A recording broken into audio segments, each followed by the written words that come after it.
the district supervisors, complete attendance for the district supervisors. And we have also our MAIA coordinators, the teaching staff of the host district. Good afternoon. Good afternoon.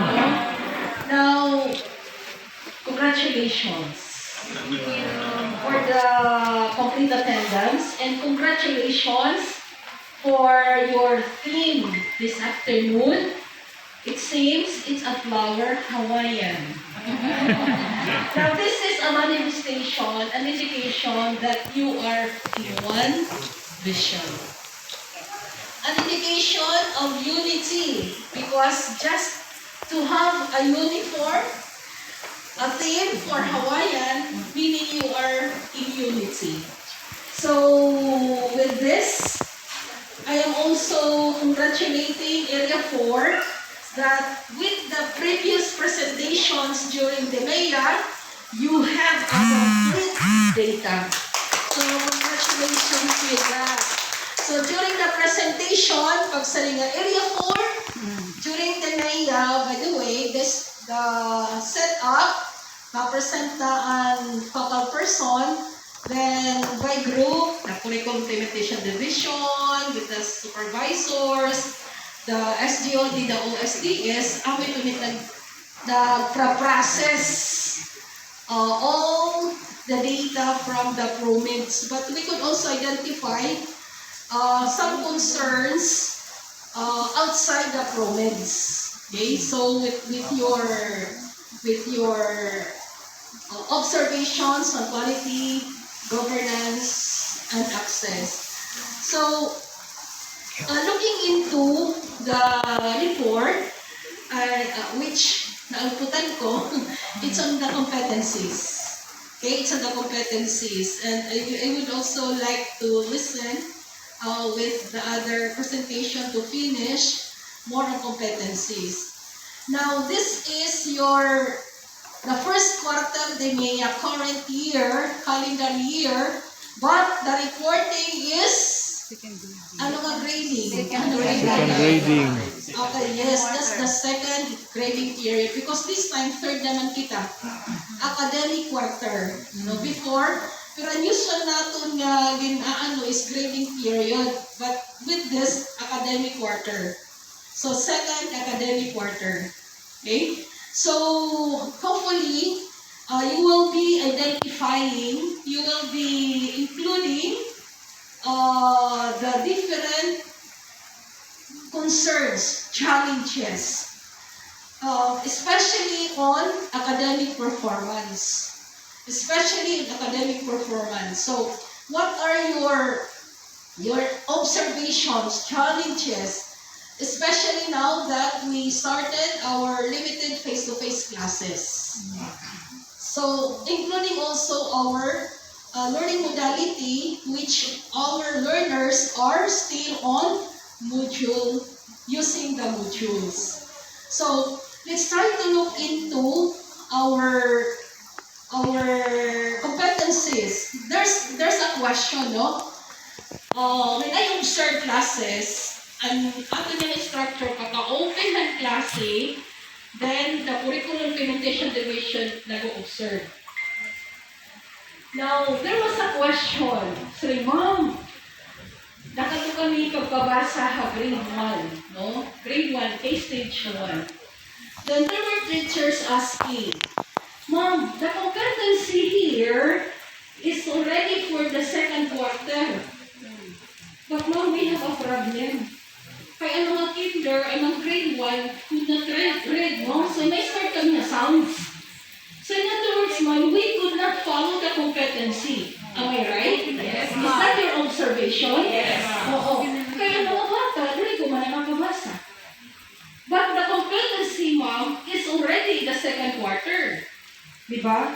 So, of course, we always start where the learners are. Diba? That's our principle. Okay.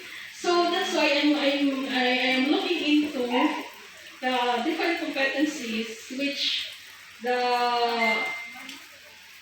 presenter, the district supervisors are presenting. No? So, also, please do not hesitate to include all your challenges, all your issues and concerns, because in our end, that is our basis for our strategic options. Strategic options. Just for example, this morning in Batagog, no, the group of the junior high school. So, according to the school heads, based on the based on the MEA report, we found out that there are still more students, learners in the junior high school which could not read no mga 4 readers. To that extent, dili pa ko na nakakabasa. Kaya imagine, no, grade 7 now, to meaning grade 4, grade 5, 4, 5. So, they included that in their MEA. So, that's good because during the MEA, we will include that as a strategic option that the junior high school will be given a capability building on beginning reading. Yes. So, dapat ano. So, please, no, please include in your report here for your MEA report because with that, we could, as I said, we could identify strategic options. And this is actually a good avenue for you to also discuss in your area. In area 4, what's your sharing of best practice? What are the best practices that you will be or you are now implementing, especially in this time of pandemic or during our using the learning modality, using the module. No? So with this, we are so lucky, as we said, that we have our regional supervisor who could share with us more on literacy and numeracy content, more on content and processes, so that strategies, so that our reading, numeracy will be improved. So let's all welcome Mom Emma for her sharing on literacy and numeracy. So let's all welcome Mom Emma.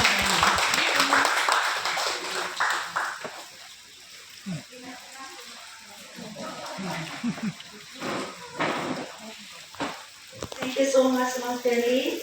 Ngayong hapon sa iyong kanan. Hapon, Ma'am. Bisdak mo. Nagkakandera man ko. Kalingat na nagkakandera. So, bisayang na ko, kagalit na ako. Mo bitaw guwapo, parehan ninyo. Nanay nga, namig yun kay, unya ba nahat ka pang kamay. Wala sila, umutubag din. Sige, I'm so happy that God has brought us here.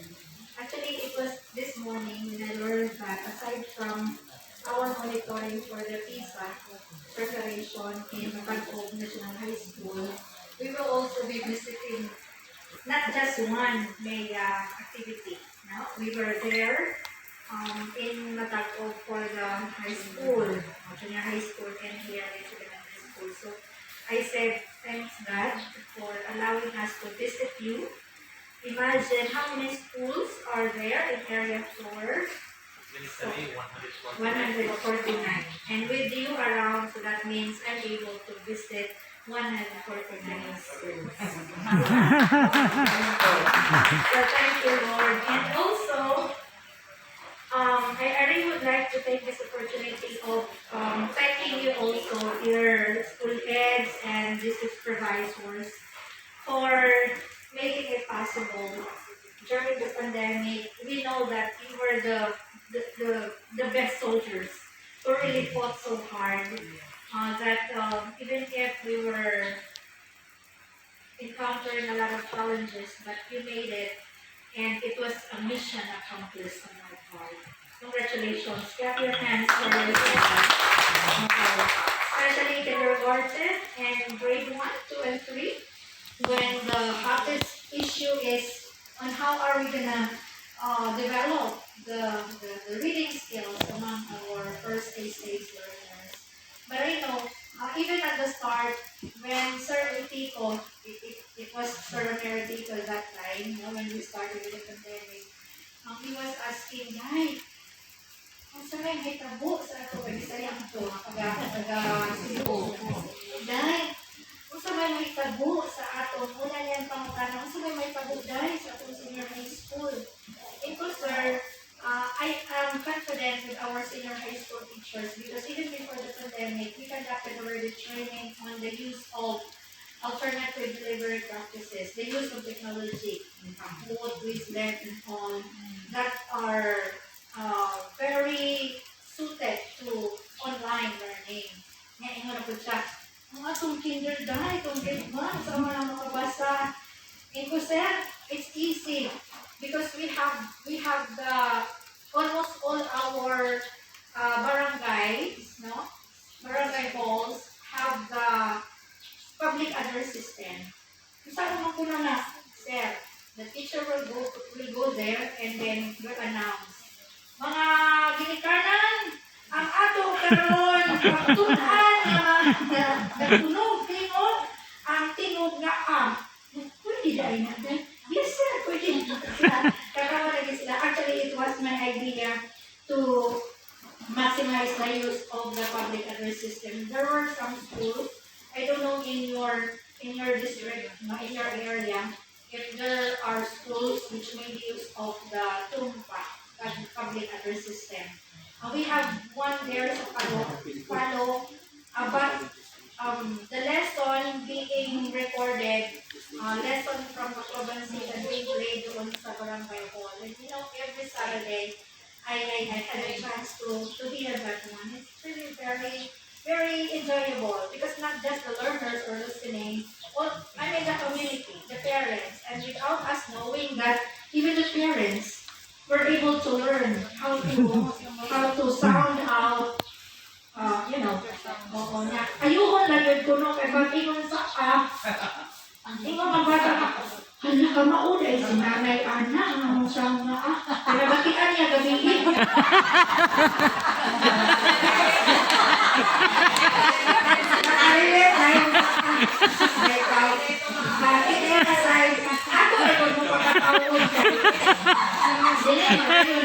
Seryoso ka sa work, na? We're serious in our work, but we always have to find time to laugh. Laughing out loud to the extent of crying. And that's the genuine happiness. Oo. Kaya lisod man na, no, lisod na nga cortisol mo. Naalala niyo yung cortisol? Uban wa siguro kabati pa sa cortisol. Insay nakala sa cortisol, very sure. Napagani wa, atong tukan ka sa cortisol. Kanang cortisol, mo na negative nga chemical nga i-release atong brain once we are disappointed, we are sad, we are frustrated, we are in the negative state of our mind. Pero the opposite to that is the dopamine. So it must be the dopamine, the happy hormones, the happy chemicals that is released by our brain when we are happy, motivated, basta magano. And for all we know, if you are sad, if you are stressed, if you are afraid now that you are here, then it's not dopamine, it's more of the cortisol. And you will not be learning. So I'm letting you laugh so that later on when I share some inputs, you will really you will really understand them and bring them to your own station. Diba? Naaman to yung teacher, manang bibilin, ako manang kuan, parente. Sa itong teacher na, class, this is a cat. Doon siya cat. Na, listuin. The cat is this is no pronouncer.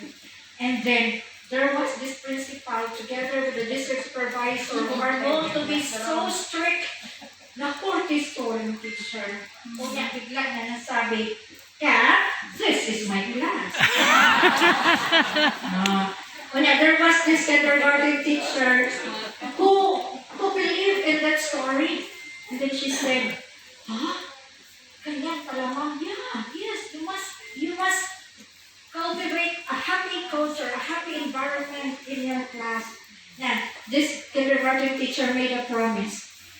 On Monday ko no, the moment I approach the door of my class, I will make my kids happy. And so she shouted, Child, good morning!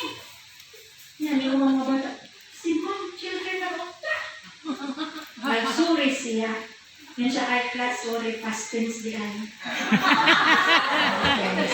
Past tense. So please be happy. I feel lighter now that I can see you, laughing and the eyes are sparkling because you are now happy. Going back to the main business. I heard about concerns on numeracy, literacy, and these issues are cutting across grade levels, from grades 1 to senior high school, for all we know. We still have senior high school students, learners who couldn't read. Reading is with comprehension. That's why we say couldn't read. Because they just can sound out, and that's more of decoding. And there's no reading without that comprehension. So, being your focal person on the early literacy, the early language literacy and numeracy, I would like to ask whether the ALLN program is in place in your school, in your district. Yes or yes? Yes. Very good answer. That is why I asked Mami Belen, what's the literacy rate in the area? Medyo it's not that bad so far kasi you're really doing well. In fact, I could attest that one time I visited to Kalinagnan, and then I had my grand na, o hindi na nephew na, basta second, third, na siya. And then, I was there, dahil gusto na imo, what are you doing? Biso dun siya pa sa grade 1, and then there was no proper modeling yet because of the pandemic. But what made me happy was the fact that the teacher gave this material for the kids to read, to practice, at home. So what I did, I was the one who taught her to produce the sound and then do the blending. And to be honest with you, forgive me with all humility, you might say I'm bragging, but 2 months or even 3 lessons lang in our mother tongue. Diba? We have the letter A, letter N, and then the I, E. And then the fourth sound is already blending. So during lesson 4, the kids have already read Ana, Ani. You get that? Oh. So when we are able to establish on the first lesson the sound, correct sound, second lesson another sound, and we teach how to properly blend the sound, I'm telling you, it's easy for the kids. It's easy for the kids. Yeah. Oh, so I'm happy because you're actually on the right track providing the kids mga reading materials, and that is from that school, Sitio Kalinagnan, San Pedro. Okay, who is the principal? District head, who is the assistant?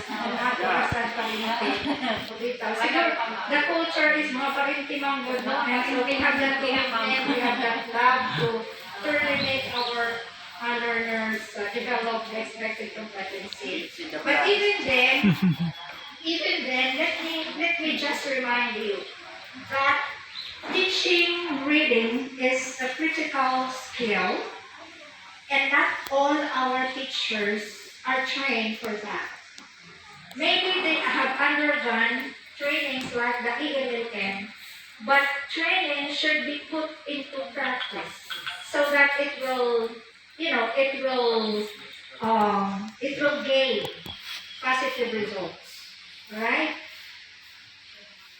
Please remember that teaching reading is a skill, and it should be made clear to our teachers that we can only contextualize content, but never the process. What I mean with content, the reason why we have adlaw niya ako mag-Bisaya, that's contextualization. Because if we use apple, that's another thing, because not all of them not all of them have the access to see or even eat an apple. So adlaw ko ang ato. So that's contextualization. But never contextualize the process. The process is always start with the teacher. This is beginning reading. Huh? We are talking about beginning reading. Always start with the teacher. What's next? What's next? Dili letter, ma'am. Sound. Sound yun. Pantulo pa ang letter. Or kung pwede side by side, but it's always the sound that should follow after the teacher. Ha? Sound yun ang muna. Kasi, when you first introduce the letter, it's difficult for the kids to learn. Ha? And then, take note also of the letter production. Kasi, ang letter T, mga mga teachers na, Dili na T. Dili na siya T. Kasi, kung iyan na i-blend with the T, mag-T-A na siya. Paas na na siya. Kailangan klaro yan sa mga teachers natin. So, even the B, you don't say ba. No, it's not ba. It's not ba yet because there's no A. Kaya mas madali sa bata kapag ba. Pero pag sinabi mo ba na yan siya. Diba? So, isa yun na titignan natin. And then, yan, process. Basta, I know that you are very well versed on this one. We only have to intensify monitoring and providing TA to our teachers. Huwag magkakamali. Yung first three steps in the process. Teacher, sound, tsaka pang letter. And of course, you do the blending, and then you do the forming of the words, you do the breaking, di ba? Para to just play with the words.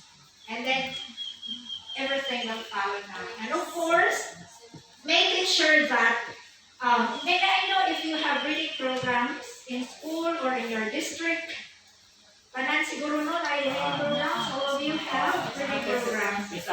Yeah, please revisit your reading programs. Is your reading program, does your reading program consist of the big six? What are the big six in the bawat bata bumabasa? The three basics. You have the oral language. Oral language. So first in the process of teaching reading is allowing your kids to listen to a lot of comprehensible inputs. Kaya nga we have when we started with English, it is with oral fluency. It is with oral language. So it's the same thing with mother tongue. Please, teachers, give a lot of information, a lot of opportunities for the kids to listen to you in the language.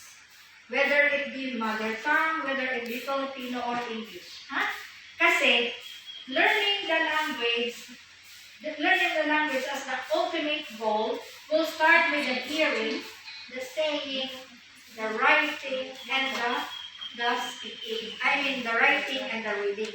That's the process. You can never reshuffle them. It's always the hearing, so that they can say something, and so that they can write, and so that they can read. Okay? So, start with oral language. More comprehensible inputs. We cannot expect our kids to be learning a lot of vocabulary, which they will need when they read, so that there is prior schema in the mind, so that when they read, there is understanding. You get that? Kapag nagbabasa sila at wala silang connect doon, wala silang schema, you will not understand anything in there. That is why we need to develop that more inputs, more comprehensible inputs, so that we can expect outputs from them. We only ask so much from them, but we don't give. It must be input first before outputs. You give first as a teacher, and then that's the time that you expect something from the learners. And then the second big six is that phonemic awareness. Well, let's start with phonological, the sound. The sound, which is very, very important. They should know, in the different order, nauna ang phonemic awareness. No? But let me just explain first phonological, no? Which is the sound. They should know that a particular letter has this corresponding sound. And so that when they proceed to English, they know that letter C could have two sounds. The S and the K. Diba? And you should know, the teacher should know when should it be and K. Diba? Kasi may rules man yan. Oo, may rule man yan. Okay, so very basic is the sound. Give more inputs, information, let them hear about the language, so oral language. No? And then, phonological. Then the next one is the phonemic awareness. They should know that there is the corresponding letter to this sound. So that when they get to see that letter, they will know that, this letter has the sound. Okay? And then vocabulary. Develop in them the vocabulary. For all we know, when we give them a lot of inputs using or in the first big six oral language, we are already developing vocabulary. We need to give a lot of these words to them, because this is what we need. That is what they need when they talk, when they write, and when they read, so that there is comprehension. Okay? And then another one part of the big six is the fluency. Develop also fluency. Many of our kids do not just, are not just conscious that if you could recall in the theory, one issue there is repetition. Meaning to say, with so many repetitions, there is no fluency. So we should explain to our teachers that fluency is something that we need to develop as well to our learners. The proper breaking of ideas, so that they will know when is the proper place in the sentence that they have to pause, so that there will be no repetition, there will be no stammering. So practice. This is true practice. Allowing the kids to read every day something. Read. No stopping. It's always reading. Every skill should be practiced. And this is not just for kids. This is also for us, teachers. These are also for us as school heads and district supervisors. Okay? The reason why, sometimes when there is something in there, somebody would ask us, okay, anybody who can read this one? Even old ones like us, sometimes could not really read the paragraph with fluency. When we say fluency, no repetition, no stammering, it's really very smooth from first word up to the third word. That's fluency. And of course, the last of the big six is the comprehension, which is the very important one. Because then again, without comprehension, it's no reading. It's only decoding. Okay? So, when you go back, please revisit your programs, your reading programs, and then make sure that the elements are there. No, the elements are there. And I keep repeating this one. Please remind our teachers to be so conscious of when to use the mother tongue, when to use the Filipino, and when to use English. The reason why we are not able to really do correctly the bridging and the transition because it's not clear. Even as Filipino, the teacher should be teaching from beginning to end Filipino. Huh? Anyway, there is that mother tongue in grade 2, which has the presentation between, if I don't know if you have seen our primer lesson for grade 2, when there is the presentation of Sinabuanong Binisaya and then the Filipino. So that's how we bridge in grade 2. Okay? And if it is English, by all means, let the teacher talk in English. Talk in English. Because then again, it's comprehensible inputs. No? It hurts me when grade 4, 5, 6 teachers, high school teachers would blame mother tongue as the culprit of learners not being able to read, not in English, not being able to understand math, science. It's because of the mother tongue. No, it's not. Because mother tongue, for all we know, with a lot of researches, mother tongue is really helping our kids learn better, read better. Because there is the connect. There is the understanding. Which is very important. Doon tayo, our lapses can be seen on being so conscious on what medium of instruction to be used in a specific learning area. So please when you do that, sa grade 1, 2, and 3 natin, if the subject is English, let the teacher talk in English. So that the learners will also be at ease with English. If it is Filipino, by all means, on Tagalog. Well, we cannot, what is this? We cannot avoid doing some code switching, translation for some important technical terms. But you know what? We are bridging, but you know what? I don't know if we have participants from your area. There is this webinar series on integrated language learning. Wala, no? During our second session last Tuesday, according to our speakers, no to code switching, no to translation. Because if we do that, we are not helping the kids learn the language.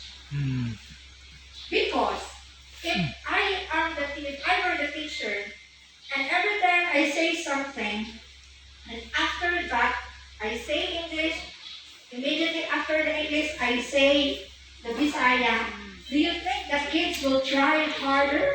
That they will understand the first English statement that I did? No, because they will just wait for you to have the translation, to have the Bisaya. And that according to them. Do you want your learners to learn, to master, because your goal is multilingual, diba? Multilingual ka. Bisaya, Filipino, and then English, then by all means, model. Give a model to your learners, these models who are using the language themselves. Okay? It's gonna be challenging at the start because our teachers are used to speak in Bisaya even in English class. Diba? But please explain to them. Explain to them. It's only in doing so, no? Being a model to the language, kung Filipino, Filipino, English, English, mother tongue, that we will be helping our kids. She gave example. She has a class now, an international class. And then she said, okay kids, it's playtime. Everyone go out. There were these two kids who did not understand. She did not translate that. Because according to her, time will come that those two kids will understand. And that understanding out of their own means the experience more meaningful. And so the second day, she said again, okay kids, it's playtime, everyone go out. You know what happened? The two kids, having observed that most of the class stood up and went outside to play, they stood up as well and they went out and they played. That is learning. Because if we keep on just translating, you will not understand. Yeah. So based on it. My son is an English speaker. Yeah. Until now, he's already grade 4. Still, he cannot understand mother tongue and Filipino. Because we keep on translating whatever term he cannot understand. Okay. Yeah. But of course, yeah, thank you so much, ma'am. But of course, our goal is, in your case, the son is, it's the other way around. Yeah. So, struggle with me naman ang Filipino, most especially in understanding the Yeah. context in Filipino. So there must be some kind of proper bridging. Yeah, in terms of Yes, okay. So you So see? now I know. Yeah, that's really the case. That's really the case. That's really the case. So the same thing, if our learners are Cebuano speakers and we want them to understand, to talk English, especially when we're preparing them for the PISA, we're preparing them for achievement tests, and we're preparing them for globalization. Diba? Don't you know that we Filipinos are better learners? In science and in math, we are. So the problem is, since nobody there during the test is translating, is explaining to them in the vernacular, so they will not be able to translate those items in the case. That's why I told the principals there in the high school group, give a try. This is not, I am not imposing. No, I'm not in the authority to impose something. What I'm giving is just a system, which for you to decide in the final, final selection, because you know pretty well your learners, you know pretty well your teachers, you know the environment, you know the location. But I hope you get something from the sharing that we have. Okay? And Sa CRLA, transit rapid literacy assessment, there's a focus on reading in which the learners in grade 1 sa CRLA intelligently, and then grade 2 intelligently and Filipino, Filipino, yeah. and in grade 3 intelligently And Filipino and English. English. Yes. Oh. Kasi for all we know, we might just develop learners who are jack of all trades, master of none. Kaya please, let's practice lang, practice. And then, no pressure on the part of the teacher. We want the teachers to enjoy doing this one. And so that eventually, we can see the outputs from our learners. Okay? Thank you so much, sir, for the CRLA. And this show, I'm so happy that sir mentioned CRLA aside from Ma'am Manang Evelyn's sharing. Thank you so much. And I would like to congratulate Ma'am Feli Congratulations, Ma'am Feli, 80 division for this month. Yeah, because this means that it's happening now. It's happening now in the field. And thank you for that. Ang akong mura ng limbaw ko gamay. You know what kasi, this is an answered prayer. Many years ago, being your focal person in MTV, when someone, although there was none who asked me, but I was anticipating, what if someone would ask me, what is the level, the literacy rate, the literacy proficiency level of your grades 1, 2, and 3 in the mother tongue? I cannot give a data because I don't have assessment, oh my God. And so that's the reason we started with the EGRA. Now, early grades reading assessment. Do you have it also? Yes. Very good. Actually, EGRA is for grade 10, tender 1, 2, and 3. Sige, kasi that's the priority. Okay lang. What is important is I can hear from you that you are using all these assessments. Remember that assessment is the very primary and basic information that will actually lead us to appropriate intervention. So the story of EGRA, sabi ko, sige mag-EGRA tayo para we will have the data. And then months after, here is CRLA, and it took us less than 3 months to come up with our contextualized survey because what was available in your case, the Sinugwanong Pinisaya is already developed in Region 7. There was this Sinugwanong Pinisaya, Filipino and English already available, but what we contextualized were the Waray and the Inabaknon, yung language in Apple and Samas. And so then again, I'm saying I'm happy because it's happening, it's felt, no, in the field. Thank you so much. But please do not connect the results to the teacher's performance. Kasi we want to see the real score. This is one thing that we need to develop, a culture that nobody has the fear. That your teachers do not have fear from you as principal, walang fear sa district supervisor. We are doing this because we have one goal, and that is helping our kids. And so if we try to connect this to the performance of our teachers, there might be a tendency that the teachers will not tell us the real picture. So there are a lot of factors where we can tell how best the teachers are, but please do not use the assessment tools. Okay? So, last na lang, numeracy.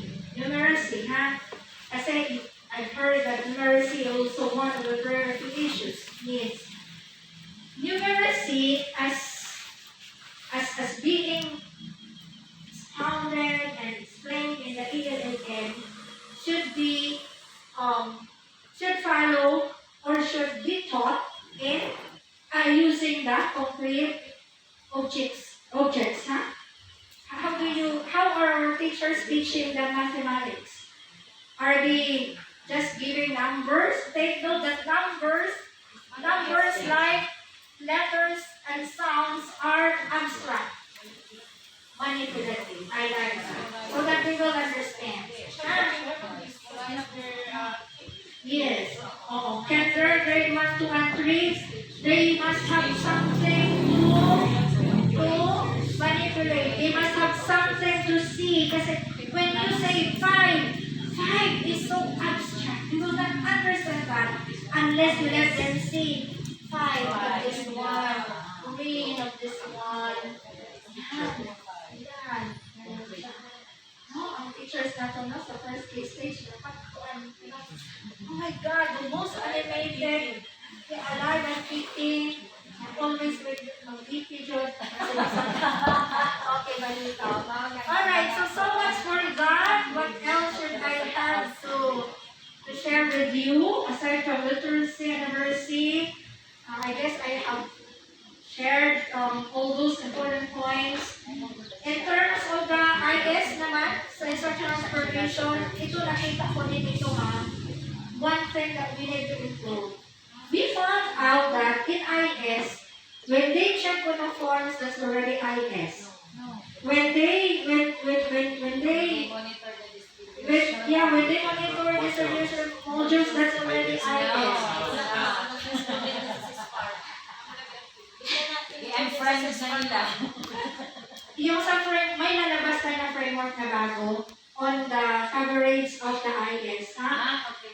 But what we want to emphasize in here is that you school heads, you the supervisor should really have to allot a particular time that you sit down, if it is possible, on a face-to-face, or you talk with the teachers, asking them how you, as their head, can help them become effective facilitators of learning.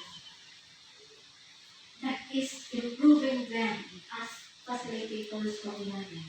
Okay? And when you said, Mom, you have a lot of things to be done, conflict money, Mom, dami masyado. IS can be done just part of the lesson. But of course, the ideal is you sit down from the very beginning up to the end, so that you will see after assessment the results of the learner.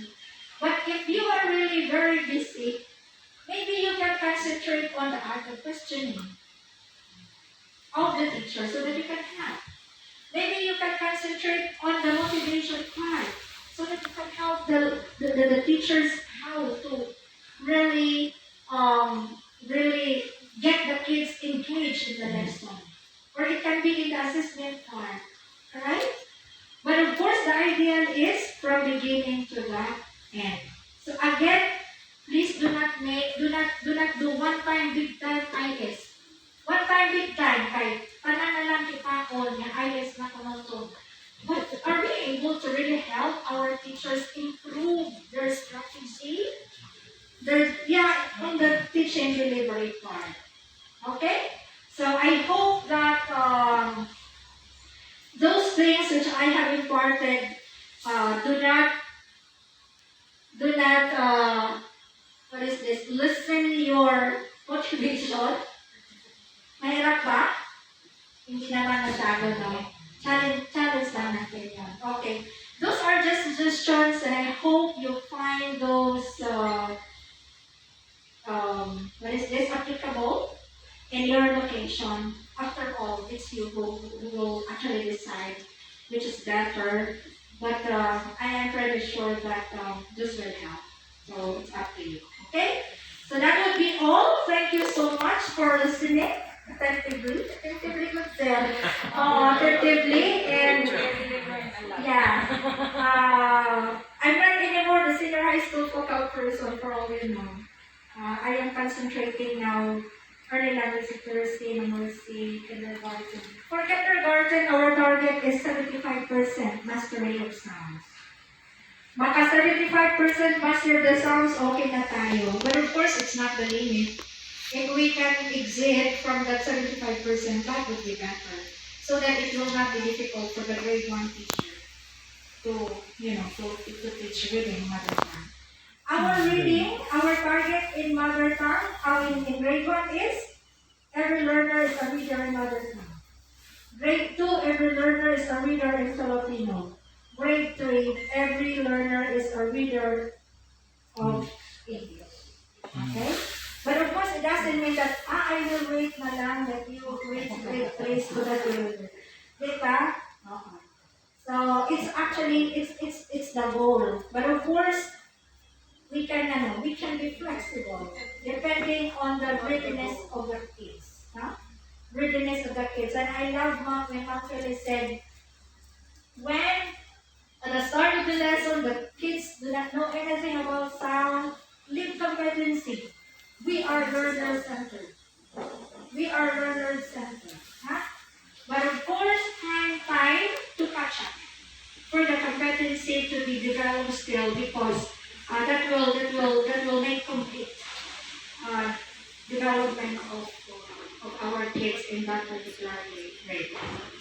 Okay, that would be all again. Pasensya na kung medyo mahaba because this is really a very rare time to be with you, and sabi ko nga, salamat good Ginoo kay I can talk to this school heads, and I can personally thank them. Thank you so much. You did a good job during the pandemic. It was a mission accomplished. Okay, that's it everyone. And yes, may pangutana. Napay pangutana. Ayaw ang ako vital statistics. Wala yung dako ko para gamay. Okay. Alright, wala na yung pangutana? Wala na? Ayaw mo ka. Yes, ma'am. What should the teacher prepare during limited face-to-face? Are you going to prepare your daily lesson? Or are you still going to have the usual learning? What is the kasi you have kids who are on modular. So WHLP, they have it here. Yes. PLM and PLM, distance learning. Sales. Sales. PLM. Doble siya. Doble na siya. Face-to-face. Is that the same instruction, ma'am? From the division office, ma'am? PLM and sa module. Yeah. Okay. 1 year pa. Oo.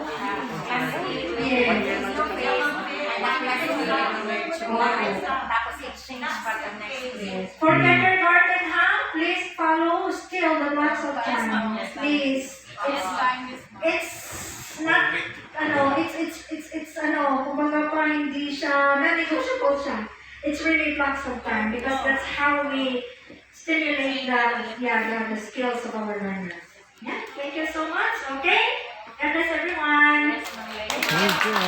Let's give a clap to Mama Butin. Actually, ma'am, all the concerns and updates you have given, that's a part of technical assessment. Okay, so at this time, we will continue our presentation, Merida District.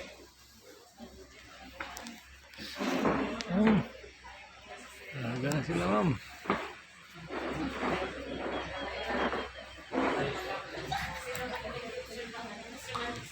Nga.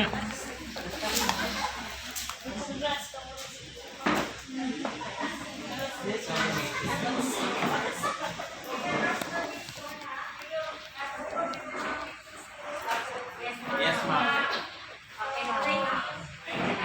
Thank you, Ma'am Emma Mabuten, for such great sharing of knowledge, and we learned a lot. And of course, to our very active chief, Ma'am Philly, thank you so much. So we will proceed to the presentation. I think it's in the part of the middle part, sir.